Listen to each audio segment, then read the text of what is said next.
Mais je ne peux même pas dire que je suis désolée, que ce qui m'est arrivé me soit arrivé, parce que d'une certaine façon, dans le mystère de Dieu, il a tout arrangé pour le bien, et ça a fait de moi qui je suis aujourd'hui. Ce soir, la parole que je veux vous amener est intitulée « Nous pouvons le faire ». Disons cela haut et fort, nous pouvons le faire. Très bien, Matthieu 11, verset 12. Merci Père pour la parole. Je prie que tu sois avec ma bouche et avec leurs oreilles au nom de Jésus. Amen. Mais depuis les jours de Jean-Baptiste jusqu'à maintenant, le royaume des cieux est pris par violence, et les violents le ravissent par la force comme un prix précieux. Une part du royaume des cieux est cherchée avec un zèle ardent et de l'effort intense. Un zèle ardent et de l'effort intense. Il n'y a rien de passif dans cette déclaration. Le royaume de Dieu est pris par violence, et les hommes violents et les femmes violentes le ravissent par la force. Dans la langue grecque, le mot violent apparaît 2 fois, mais il vient de 2 mots grecs différents. Le premier, le royaume de Dieu est pris par violence, veut dire est attaqué. Combien de vous ont remarqué que le royaume de Dieu subit de grandes attaques de nos jours? Je veux dire, ça m'épate juste au cours de ma vie. Le mouvement que j'ai vu, vraiment même juste dans ces 10 ou 15 dernières années, combien de personnes essaient juste d'enlever Dieu de tout, et c'est si triste. Et vous savez, les gens qui ne croient pas en Dieu ne changeront rien du tout. Alors si quelque chose doit changer, ça doit être nous. Nous allons devoir nous lever et faire connaître son nom partout dans le monde aujourd'hui. Allez, donnez gloire à Dieu.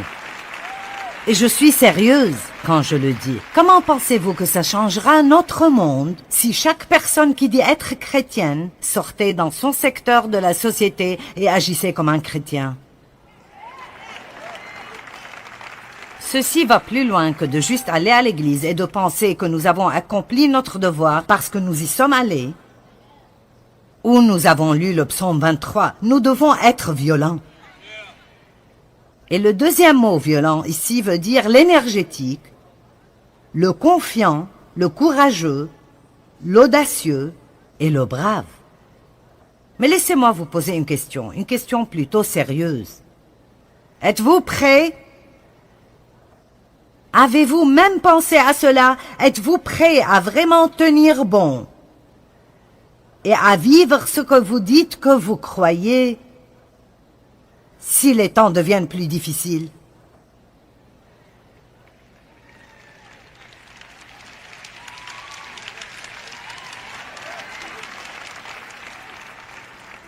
Et je sens que Dieu est en train de chuchoter dans mon cœur. Tu dois commencer à préparer les gens. Ce ne sont pas de mauvaises nouvelles et des nouvelles menaçantes. Ce n'est pas « Oh, nous devons tous errer et avoir peur ». Nous n'avons pas besoin d'avoir peur de quoi que ce soit. Parce que la pire chose qui pourrait arriver, ce qui n'est vraiment pas si mal que ça, est que vous mourrez. Et si je lis ma Bible correctement, vivre c'est Christ et mourir un gain. Alors, nous n'avons pas besoin d'avoir peur de mourir. La peur de la mort paralyse les gens, mais la vérité est que la mort n'est pas une mauvaise chose. Ce qui est mauvais est si vous ne mourrez pas en Christ. Mais si vous mourrez en Christ et vous vous accrochez, confiant en lui, jusqu'à ce que vous expiriez, vous êtes dans la victoire où il n'y a plus de peine et plus de tristesse et plus de larmes et plus de pleurs. Nous nous accrochons trop aux choses de cette terre et nous ne pensons pas assez à l'éternité. J'ai eu cette sensation en moi pendant peut-être 6 semaines et je continue de l'avoir partout où je vais. C'est que les croyants des premiers temps, la chose qui leur a donné tant de courage était qu'ils avaient cette espérance de l'éternité et cette espérance de vivre à jamais. Combien dure l'éternité? Elle est longue et je veux m'assurer que je suis au bon endroit. Amen. C'est bon d'être béni avec des choses, mais nous ne devons pas trop nous attacher à nos choses. Vous savez, le ciel est décrit comme un endroit absolument merveilleux. Des portes faites de perles et toutes sortes de pierres magnifiques, où que vous regardiez, et des rues faites d'or pur et miroitant, et c'est simplement merveilleux. Un homme est mort et il était un homme assez riche. Et il voulait prendre certaines choses au ciel. Et il lui a été dit qu'il ne pouvait pas faire cela. Alors il a dit, « Oh, c'est important pour moi. Pourrais-tu voir si tu peux m'obtenir une permission spéciale ?» Alors, quelqu'un est allé parler aux autorités et a dit, « Cet homme veut amener certaines choses avec lui. Pourrait-il obtenir une permission spéciale pour amener quelques trucs avec lui ?» Alors il a obtenu la permission d'amener une seule valise. Et alors, quand il est arrivé là-bas, Saint-Pierre l'a rencontré et a dit, « Tu ne peux rien amener ici. » Il a dit, « J'ai une permission spéciale. » Il a dit, « Laisse-moi m'assurer. » Alors Saint-Pierre est parti une minute, puis est revenu et a dit, « Tu as raison, tu peux amener une valise, mais je dois voir ce qui est dedans avant que tu n'entres. » Alors il l'a ouverte et elle était pleine de lingots d'or. Et Saint-Pierre l'a regardée et a dit, « Pourquoi voudrais-tu amener de quoi paver ?»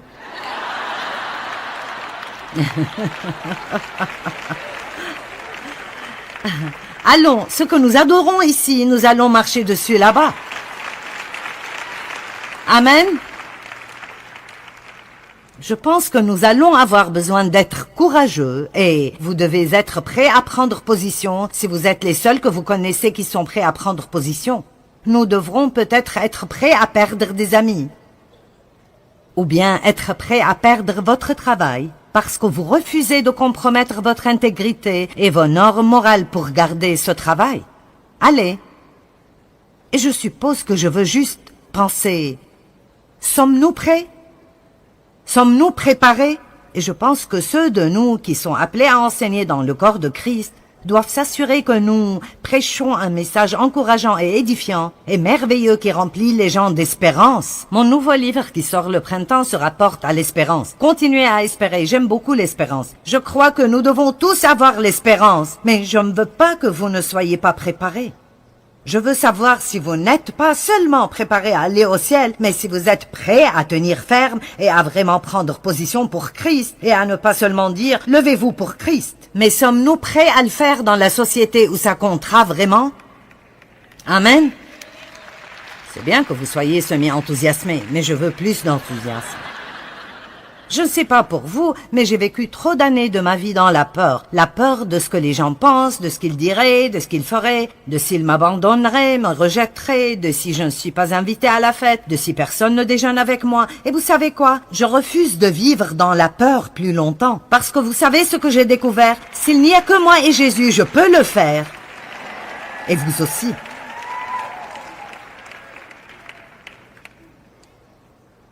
Romains 5, 17 dit que nous allons régner comme rois dans la vie à travers Jésus. Est-ce que vous régnez sur vos circonstances ou est-ce qu'elles règnent sur vous? Et régner sur elles ne veut pas dire que vous avez ce super pouvoir de faire pfft et tous vos problèmes disparaissent. Régner dans la vie à travers Christ veut dire que quoi qu'il arrive, vous savez toujours qui vous êtes en Christ. Vous croyez toujours qu'il vous aime, vous avez toujours la paix et vous portez toujours du bon fruit et vous aidez d'autres personnes. Amen. Luc 10, 19 est un de mes versets préférés. Regardons-le. Voici, je vous donne l'autorité et le pouvoir de marcher sur les serpents et sur les scorpions. Et je vous ai donné la puissance physique et mentale et le pouvoir sur toute la puissance de l'ennemi, et rien ne vous nuira d'aucune façon. Maintenant, écoutez. Le diable a de la puissance, mais nous avons de la puissance et de l'autorité. Allez, il y a de la puissance, mais nous avons quelque chose qu'il n'a pas. Nous avons l'autorité au nom de Jésus. Et la seule autorité qu'il a dans nos vies est ce que nous lui donnons à travers le manque de foi. Tant que nous croyons la parole de Dieu, quoi que nous voyions, quoi que nous pensions, quoi que nous ressentions, Dieu travaille dans nos vies et nous avons déjà gagné la bataille. Maintenant, c'est très important pour moi que quand vous partez d'ici, j'ai un but. Je veux que vous sortiez de ces portes en croyant que vous soyez vraiment confiant à l'intérieur, que quoi que vous ayez besoin de faire dans votre vie, quelles que soient les tempêtes inattendues qui viennent, quelles que soient les surprises que vous n'attendez pas, même si vous n'obtenez pas tout ce que vous voulez, vous vivrez avec une attitude toute nouvelle et c'est que je peux faire tout ce que j'ai besoin de faire à travers Christ qui est ma force. Je peux faire tout ce que j'ai besoin de faire à travers Christ qui est ma force. Je peux être un parent célibataire et élever mes enfants et en fin de compte, ils seront de bons enfants. Je peux avoir un nouveau commencement. Je peux échouer et recommencer. Je peux faire des choses difficiles, je peux perdre du poids, je peux récupérer ma santé, je peux me remettre en forme, je peux faire le ménage chez moi, je peux sortir des dettes, je peux faire tout ce que Dieu veut que je fasse à travers Christ qui est ma force. Combien d'entre vous pensent que parfois nous sommes juste vaincus beaucoup trop facilement? Vous savez, nous nous plaignons si, je ne sais pas, notre appartement n'est pas une maison et si notre voiture n'est pas nouvelle, et si nous n'avons pas de nouveaux costumes pour la fête, et nous lisons la Bible, et nous voyons les chrétiens en ce temps, ils étaient jetés au lion, et ils étaient plus heureux que la plupart d'entre nous. Amen. Et vous savez, d'un côté c'est drôle, mais en même temps c'est triste. Nous sommes ici ce soir en train de nous amuser et de parler de combien Dieu est bon, mais il y a des gens dans le monde qui sont en train d'être tués.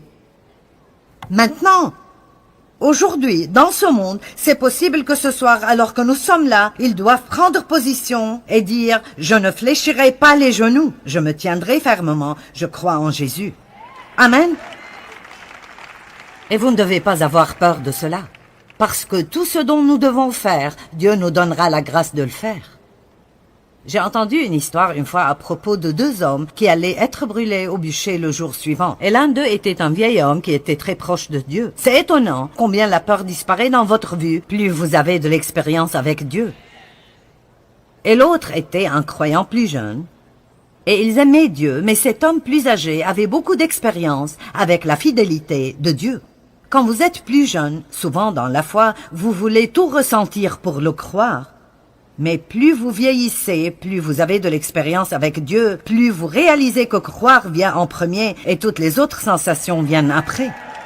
Amen. Peut-être que je ferais mieux de le redire. Quand nous sommes plus jeunes en le Seigneur, nous dépendons plus des sensations. Mais le moment vient dans notre marche avec Dieu où il ne nous laissera plus avoir cette relation basée sur les sensations. Et parfois vous vous demandez « Pourquoi est-ce que je ne ressens plus Dieu? Où est Dieu? Qu'est-ce que c'est que ça ?» Eh bien, c'est le moment de grandir et de croire ce que la parole dit, que nous le ressentions ou pas. Et alors, plus vous grandissez en Dieu, plus vous réalisez que croire vient toujours en premier, et puis tout le reste vient après cela. Qu'il te soit donné d'après la mesure de ta foi, dit la parole de Dieu. Et alors, c'est très important pour nous de comprendre que Dieu est fidèle. Alors cet homme plus vieux était juste calme. Il savait qu'ils allaient être brûlés au bûcher le jour suivant, mais l'homme plus jeune était affolé. Qu'est-ce que nous allons faire? J'ai juste peur. Je ne sais pas si je peux le faire. Je ne sais pas si je peux. Je ne sais pas si je peux le faire. Je ne sens pas que je peux le faire. Et l'homme plus vieux a dit, fiston, Dieu sera avec toi. Oh, je ne sais pas, je ne sais pas. Et puis, il a gratté une allumette et il s'est brûlé le doigt. Il a dit, oh, si ceci fait aussi mal, alors je ne sais pas comment j'irai être brûlé au bûcher demain. Et l'homme a dit, Dieu ne t'a pas demandé de brûler ton doigt, alors il n'y avait pas de grâce. Mais s'il te demande d'aller au bûcher demain et d'être brûlé là-bas, sa grâce et sa force seront sûrement avec toi. Amen.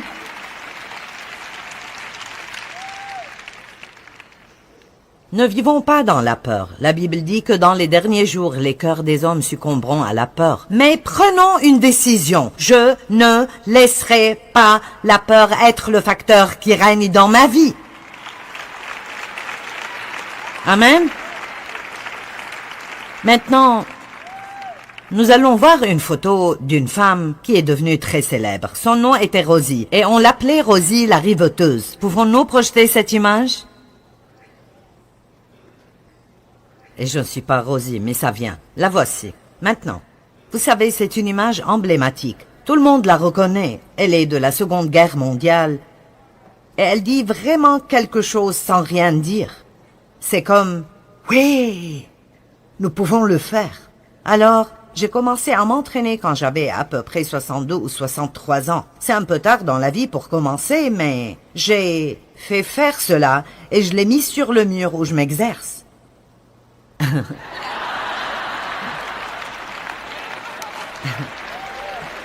Et nous avons ces petites choses partout ce week-end parce que je veux que vous croyiez tous que vous pouvez le faire. Donc voici certaines des images que nous avons prises ce week-end de certains d'entre vous. Vous chercherez pour voir si vous vous trouverez là-dedans. Rosie la riveteuse était l'image emblématique qui a été utilisée pour recruter des femmes dans l'industrie des munitions pendant la Seconde Guerre mondiale. Et j'ai fait assez de recherches sur cela parce que c'était vraiment un temps magnifique. Il y a eu d'autres images comme celle-là, mais celle-ci est devenue la plus célèbre. Un riveteur était une personne qui opérait la machine à riveter, et c'était un travail qui serait absolument sans précédent pour une femme à cette époque.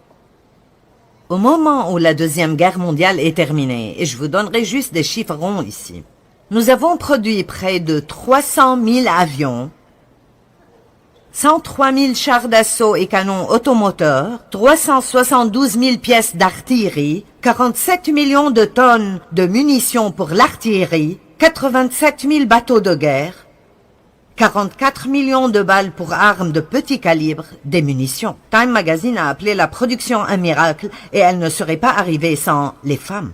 La plupart des hommes étaient au front et les femmes n'avaient pas d'autre choix que de se lever et de faire quelque chose qu'elles n'avaient jamais fait auparavant, quelque chose qu'elles ne savaient pas faire, quelque chose que personne ne pouvait croire qu'elles pouvaient le faire, mais ensemble, elles l'ont fait et c'est comme ça que cette affiche est apparue. Nous pouvons le faire. Amen.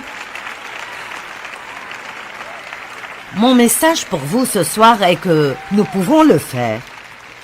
Mais c'est un peu différent que vous le pensez, oui. Si nous nous unissons, nous pouvons faire des choses extraordinaires. Mais je veux vous donner un nouveau nous.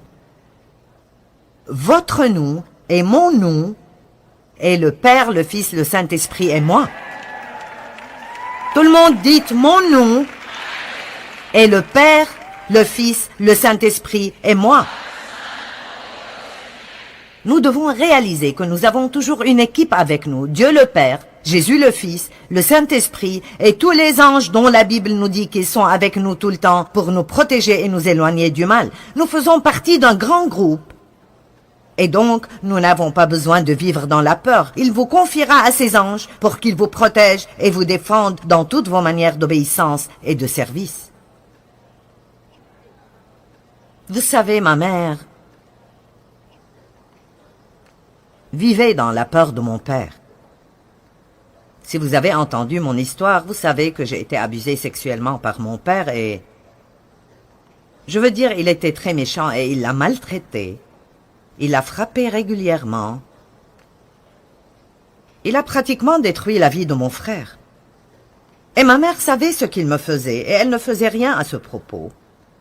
Et ça m'étonne toujours qu'elle ne faisait rien du tout. Ça m'étonne qu'elle ait pu ne rien faire.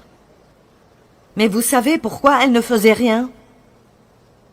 Elle avait peur de ne pas pouvoir s'occuper d'elle-même si elle ne l'avait pas. Et pour moi, c'était une des choses les plus tristes. Je ne pense pas qu'il y ait quelque chose qui m'exaspère autant que les gens qui donnent des excuses à propos de ce qu'elles ne peuvent pas faire. Et c'est en partie la raison pour laquelle je suis comme je suis, et pour laquelle je m'en porte un peu tout le temps.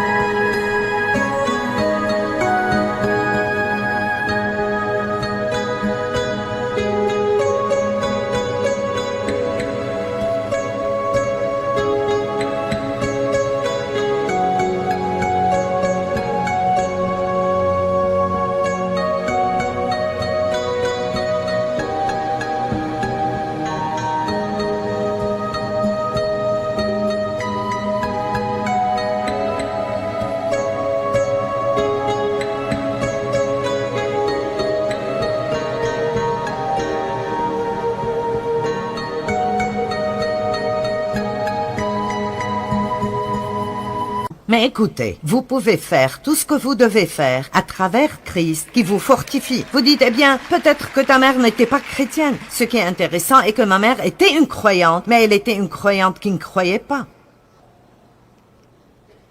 Et je pense que nous avons des millions de personnes comme ça. Elles s'assoient à l'église, elles croient que Jésus est mort pour leurs péchés, mais ils ne croient pas vraiment qu'ils sont en Christ, et ils ne croient pas vraiment qu'ils sont plus que conquérants, que la puissance du Saint-Esprit est avec eux, et alors ils ne font rien et ils laissent le diable et les gens leur marcher dessus, quand ils devraient se lever et dire, Dieu, je veux que tu me diriges et que tu me guides, et je ferai ce que tu veux que je fasse. Je me moque de combien ça coûtera.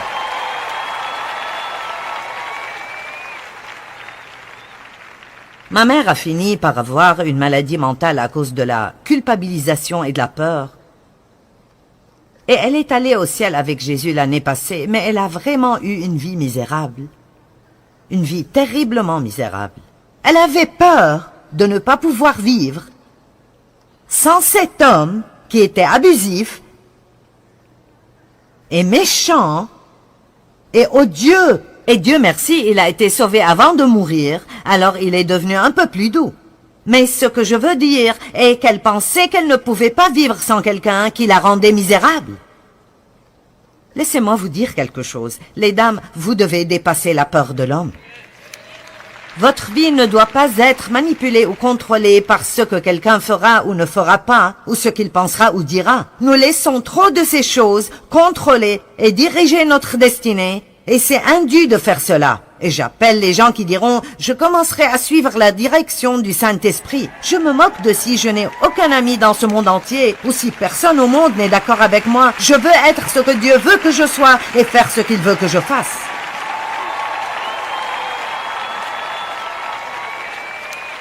Il y a des gens qui auraient probablement aimé venir à cette conférence, mais ils ne sont pas venus à cause de ce que certains... J'essaie de trouver un mot qui ne serait pas grossier, mais je ne peux pas. Certains de leurs amis, plutôt gandés, difficiles et religieux, pourraient penser. Ils me regardaient en cachette à la télé, mais ils n'aimeraient pas être attrapés avec nous. Allez, nous ne pouvons pas nous faufiler dans la victoire.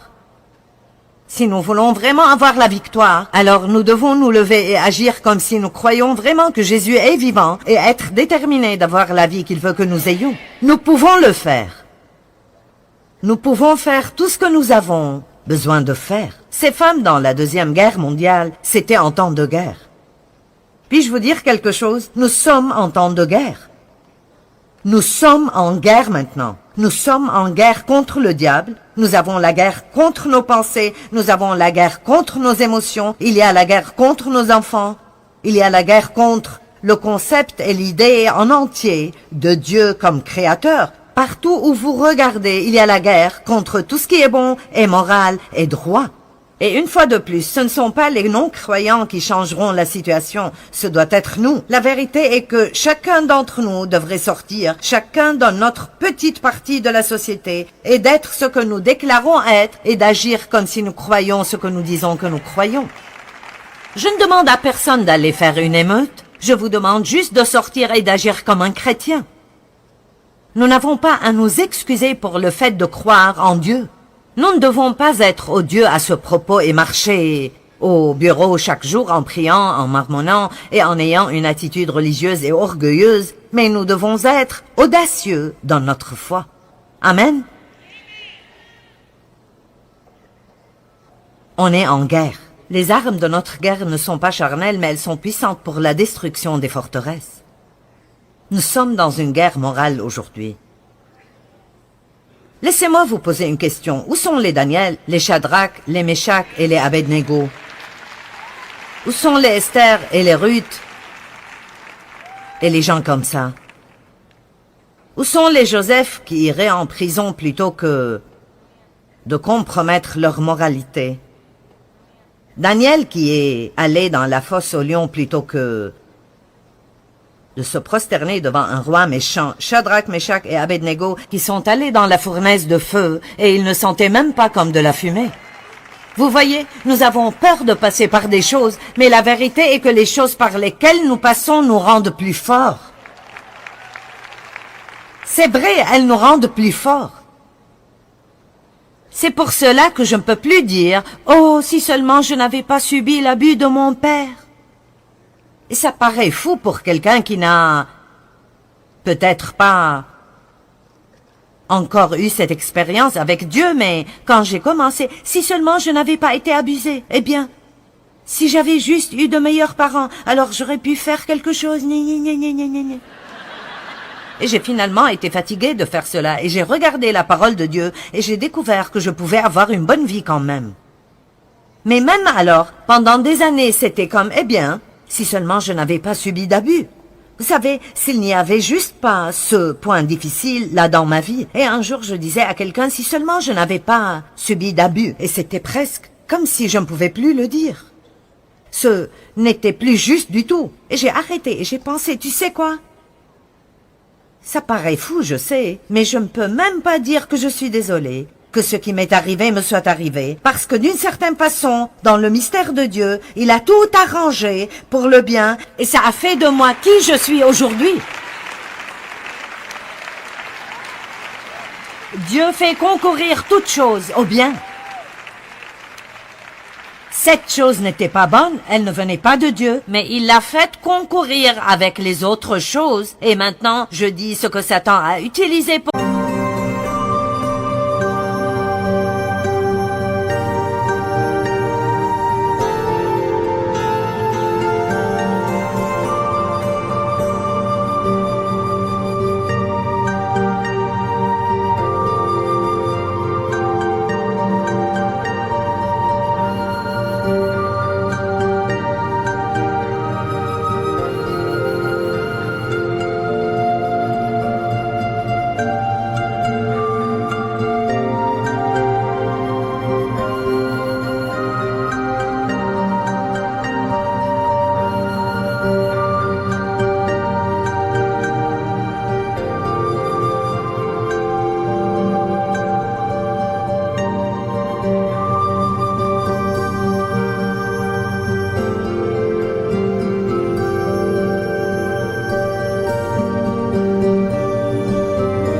le mal, Dieu l'a utilisé pour le bien. Et je veux vous dire que la même chose est vraie dans vos vies. Ce que Satan vous a pris, il devra vous le rendre cette fois.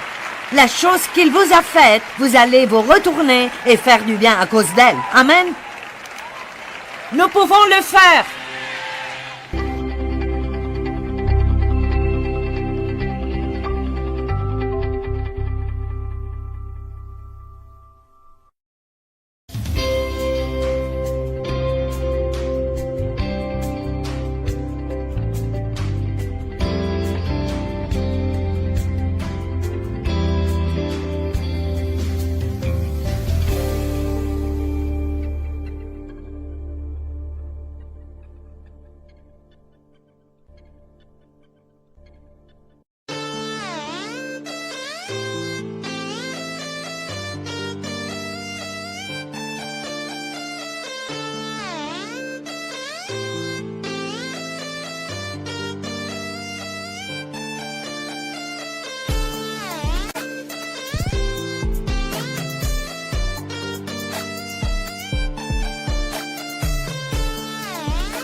Bye.